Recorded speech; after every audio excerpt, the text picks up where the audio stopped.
What's going on? Welcome to this rear under spoiler installation video. I'm going to show you how to get this diffuser installed. This is Subaru's OEM diffuser, and this completes the OEM body kit series of videos for me. I'm not really about going too over the top, so this is a great diffuser to add some style without overdoing it. It definitely finishes the look of the rear of the car, and it goes great with the rest of the components. Check out the video description for links to this diffuser and the list of tools you'll need, and drop by the comment section. Let me know what you think.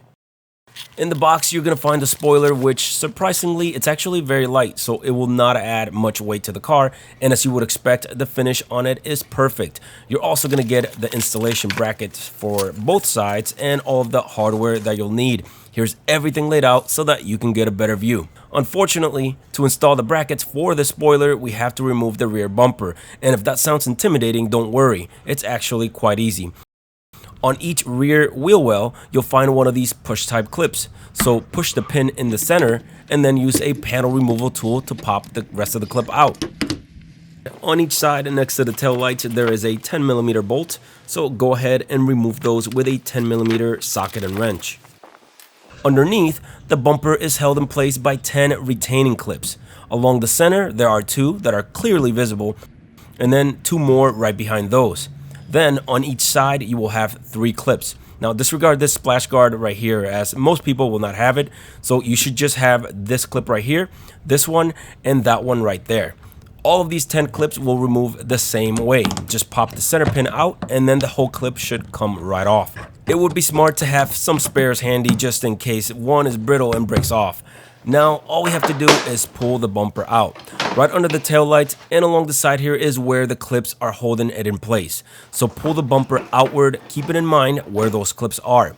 It might help if you have someone who can help hold the bumper on one side while you pull on the other, but you can certainly do it by yourself if you're careful. I will note here that the instructions call for the removal of the tail lights to get the bumper out, and while that can make it easier for sure, it's really not completely necessary. So with the bumper out, we can easily get to the nut and bolt that we need to remove. You can see the bolt right here, and right above it, there is the nut. The bracket, as you can imagine, will go right there, just like you see right here. Make sure that you use the hardware that came in your kit to replace them. To remove these, we'll need a ratchet, an extension, and a 14mm deep socket. We'll start with the top one right here. So get your socket through this access hole and remove that nut. It should come out fairly easy because it is not torqued that much. We will not be reusing this nut once it's removed.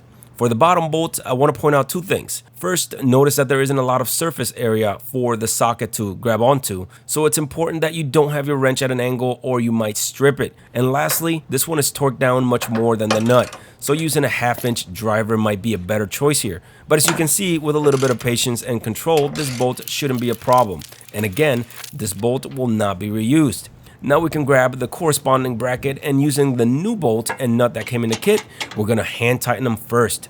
Now this is very important. These are not bolts that you want to strip or you will have a nightmare on your hands. Start them by hand and then tighten them with a wrench until you feel some resistance. We're actually going to finish them off with a torque wrench.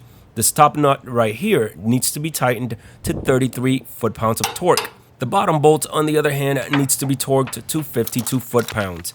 Go ahead and repeat these same steps on the other side. And now that both brackets are in, we can get ready to install the spoiler. By the way, as you can see, I use rhino ramps to raise the car, which makes this much easier, but it is not necessary.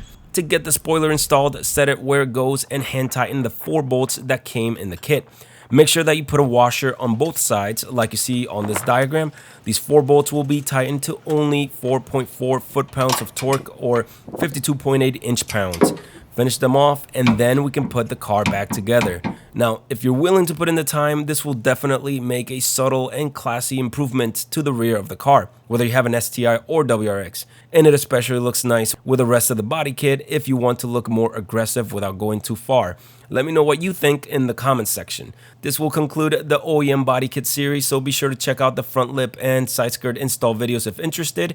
If this video was useful to you, please give it a like and consider subscribing for more content like this. I'll see you next video. Take care.